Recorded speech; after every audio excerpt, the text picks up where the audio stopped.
Hello. Johnny White! Look how beautiful you look. I want to tell everyone who's watching why I picked you to interview. You are probably one of the most interesting, creative, charismatic, exciting people I've ever met. And what's wild about that is usually people like that are not fun to be friends with. But you Oh, are very different. And I want to remind you the first time I ever saw you, which you may not know, I was going to a lot of the Cubert brothers parties. We were both at the Black Unicorn party. And you were there running around with your fabulous long mustache, just doing crazy things. And I thought, who is that person? And it took 2 more years for me to meet you when we were both at AVN Vegas. And you saw me there and gave me a gig at the show there with the Goulet Brothers. And then right away after that, you gave me a job at the stockroom. And we've been like best friends ever since. So I pulled you in. you're amazing. And you've given me so many gifts. And so I wanted to give the gift of you to everybody that I can by interviewing you about your creativity, your artistry. I know that you started out in Chicago. You did a lot of film acting. Tell us about that YouTube show real quick. It's really great. Became the game show, talk show Liars. It's so funny. There's one where you're with a bunch of dominatrixes and Yes. figure out which one's real. And I thought they were all going to get in a cat fight. The attention was so high. You had one where who was the porn star. Yes. Johnny White knows everyone from nuns to porn stars. So that's how colorful you and your life has been. And for those of you who haven't been to Johnny's Loft, it's this huge warehouse in downtown LA, and he's had some amazing events there. Some are called League of Nations. He's also done middle of the night drag shows with the Midnight Society. The Bring Your Own Kiddie Pool Porn Party. That's one of the best things. And that's one of the ones that's happening during the day when the sun is up. Yes, the BYOKP3. So say what that means. Bring your own people. Kiddie Pool Porn Party.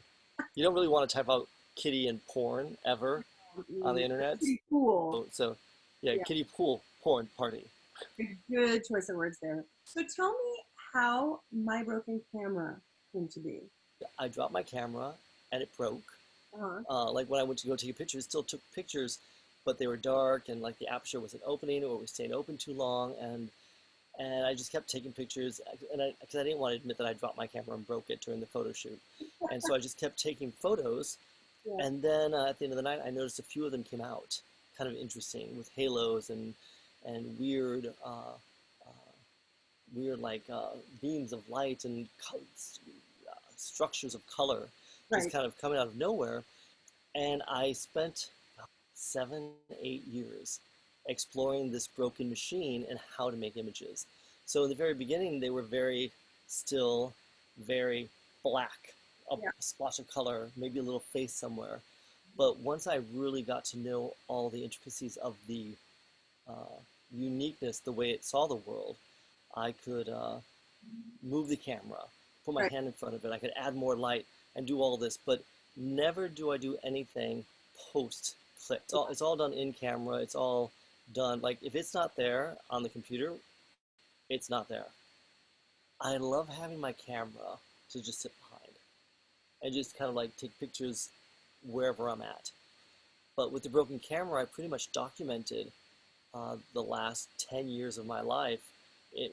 Any event, I would bring my camera and see if the lighting was good, and if it worked, I would do some portraits and things. And I printed 100 photographs so I could see them, because on the computer they look good, but what do they look like printed?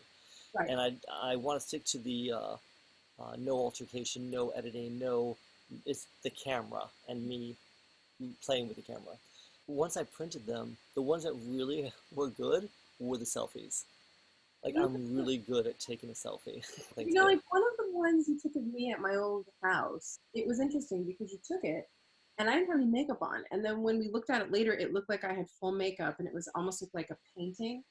It's interesting what your camera does to the images. The way the light reflects and bounces into the camera and gets prioritized, and the way the colors enter the lens, it steals colors from all around the room somehow. It like fixes the problem and recreates art in this very unique way. I can't wait for people to see the book you have coming out. This is book number 4 out of the 50 I'm making. Like another one. Every cover is different. Oh, I see. So, but the content's the same. Yeah, the contents are the same. This one. Oh my God. Now, how can people get these beautiful books from you? Well, there are only 15 of them left. Once I finish these, I'm going to then do my big Kickstarter for the whole show. Because I'm doing a world tour, and that's what this book was originally made for. It was made for art galleries. So the big size will go to an art gallery, and it's basically a catalog of the 12 different shows that you can program. The Snow Mercy below you. Snow Mercy right there, yeah. Oh, and then Rye below her. Yep. How can people contribute to your talent? Johnny Cubert, Johnny Cubert, Johnny Cubert, one word, on Venmo or PayPal. Isn't it framed somewhere, your mustache you had removed? Yeah, it hangs at my friend's house in New Jersey. Yeah, Johnny's got it going on. He's got the loft, he's got the amazing friends, the amazing hair, and the mustache is so amazing. It was framed. It's been framed in a Facebook Live, I believe.